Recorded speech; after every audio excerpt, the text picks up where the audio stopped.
كابتن مصطفى، الفارس شغال دلوقتي، توقعاتك ايه؟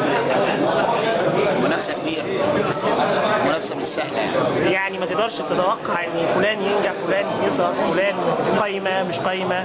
لا التوقعات صعبه دلوقتي لان في منافسه كبيره وفي برامج كتيره نازله وفي شخصيات كتير محترمه داخله الانتخابات فصعب.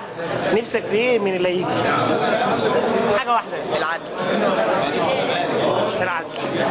شكرا يا كابتن. ايوه 16 كده 15 زي ما هو.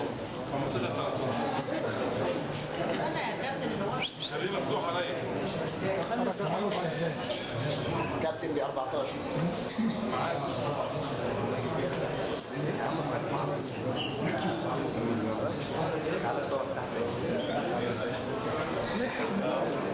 زي ما احنا عاملين بس هم من بدري من اول.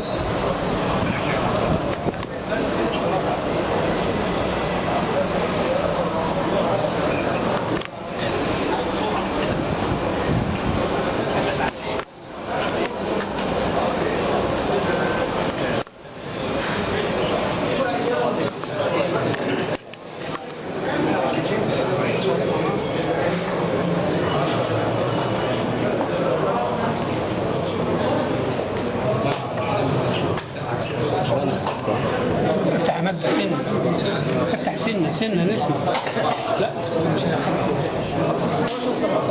15 17 الصوت يا كابتن ممدوح. فاضل 4 ورقات ولغايه دلوقتي 15 17 ماشي. كابتن 16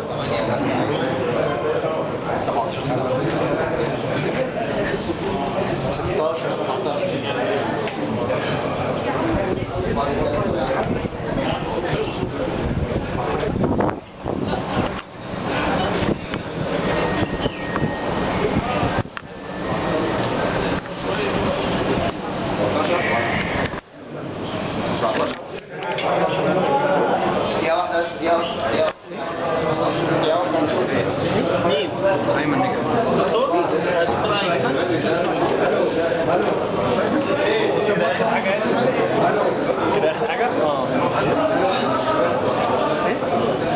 لسه في ورقه دقيقه واحده الصوت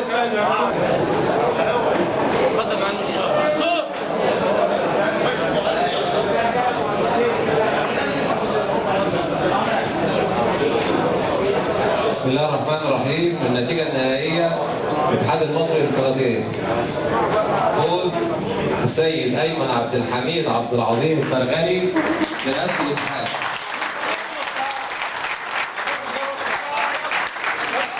تعظيم كلهم منهم فوزوا بحصولوا على 18 صوت.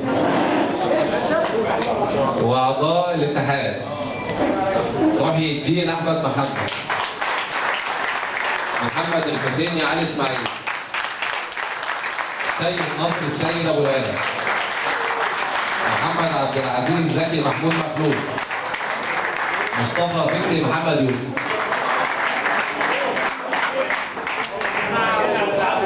والله عايز اقول لك ان ده تكليف كبير قوي من اخواني، وانا انت عارف انا طالع من المدربين اساسا، انما انا عارف اللعبه محتاجه بعض التطوير.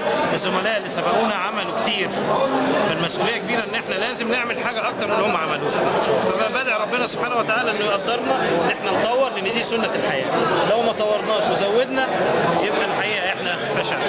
تدعوا لنا بقى بالتوفيق. ايه افضل حاجه ناوي تعملها يا دكتور في المرحله الجايه؟ اول ملف عندك. عايزين نغزو الاتحاد العالمي اداريا زي ما اولادنا رفعوا راسنا فنيا وحصدنا الميداليات. عايزين نؤدي اداء على الاداء اللي على المستوى الاداري ان شاء الله. يكون لنا ثقه في لجان الاتحاد الدولي والاتحادات الافريقيه والعربيه. بدءا بالعربي والافريقي والبحر المتوسط ثم الاتحاد. طب مقر الاتحاد العربي يا دكتور ايمن؟ هنحاول ان شاء الله ونبذل الجهد انه يرجع تاني في مصر، وهذا جهد علمي وليس مجرد جهد اجتماعي ان احنا نتواصل مع الاعضاء. لا، احنا عايزين نجهز ملف علمي يسمح لمصر انها تحوز على الرياده مره. تقول ايه دلوقتي للاعبين والمدربين والحكام؟ توجه لهم كل واحد منهم كلمه، القطاعات اللي في الكاراتيه. ارجوكوا احنا كلنا ايد واحده التعسبات والانقسامات خلاص احنا دلوقتي هنسلم على بعض وعافى الله عن اي شيء. عايزين نبتدي نحط ايدينا في ايدين بعض عشان كل واحد يحط طوبه في الاتحاد ده. اتمنى الاتحاد يمشي بالطريقه اللي احنا بنحلم بيها واللي احنا كنا بنشوفها، لاعبين ومدربين ومدير فني، ثم ربنا سبحانه وتعالى اراد ان انا اكون في موقع المسؤوليه. هل فكرت في شعار هتضعه امامك المرحله القادمه؟ شعار هيكون واضح؟ النزاهه والعلم. شكرا يا دكتور ايمن والف مبروك.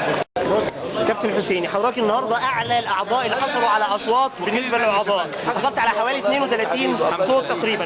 الفتره الجايه ان شاء الله ناوي تعمل ايه؟ الحمد لله. والله انا الفتره الجايه ما كانتش حاجه شغلاني الفوز بالامتحانات ولا الفوز بانتخابات، انا كل اللي كان شاغلني هنقدم للناس.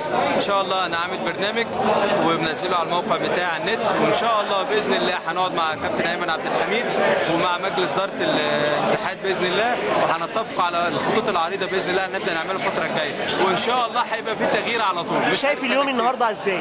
هل كان مفاجاه؟ هل كنت متوقع ده؟ هل شايف كنت متوقع الحمد لله، يعني ناس كتيره تواصلت معايا قبل الانتخابات والحمد لله يعني استبشرت خير ان شاء الله، وربنا يقدرني على ان انا اقدر اقدم حاجه للكاراتيه مع الزملاء اللي معايا. ماذا يمثل لك اللاعب في الكاراتيه؟ اللاعب هو انا عندي مثلث. انا عندي مثلث كده دايما بقوله، في عندي مدرب ولاعب وحكم، واللي بينظم العلاقه بين الثلاثه هو مجلس الاداره. فاذا قدر مجلس اداره ينظم بين العلاقه بين الثلاثه نجح مجلس اداره. اذا حصل خلل في اي ضلع من الاضلاع دول يبقى وقع الكاراتيه. هل بتفكر ان انت تحط شعار قدامك المرحله القادمه؟ هل فكرت في وضع شعار دايما قدامك المرحله القادمه تمشي عليه وتنفذه في الفتره الانتخابيه؟ التغيير. نتمنى لك التوفيق والف مليون مبروك. ان شاء الله. انتوا مدربين زي ما الثوره قامت لان الناس وقفت جنب بعض وقالوا لا احنا مش عايزين غير كده، رايكم يتقال، لا انا ولا اي حد يجي بعديا يكون له سلطه القهر عليكم ابدا. معلش ارجوكم دي نمره واحد علشان نعمل اللي انتم محتاجينه فعلا، لان انا ماليش اي مقرب غير ان اللعبه دي تبقى فوق ان شاء الله، يعني احقق اللي انتم عايزينه. ننتظر حضرتك ارجوكم مش عايز واحد يكون في نفسه شيء، خلي بالكم اللي هيعارضني هيكون عندي اغلى كتير. احنا اول معارضين ان شاء الله كده. اغلى كتير من بس ما تضيعوش وقتنا في يا دكتور، يعني حضرتك بتوعد بمؤتمر قريب يكون فيه الكلام دوت، يناقش الكلام دوت مع مدربين والحكام والكلام دوت. حضرتك عشان الكلام ده النهارده ان شاء الله. جدول الاعمال هيكون ان انا بعرض افكار وبعدين اسمع منهم. خلاص ماشي ان شاء الله. مش نزعل من المعارضه.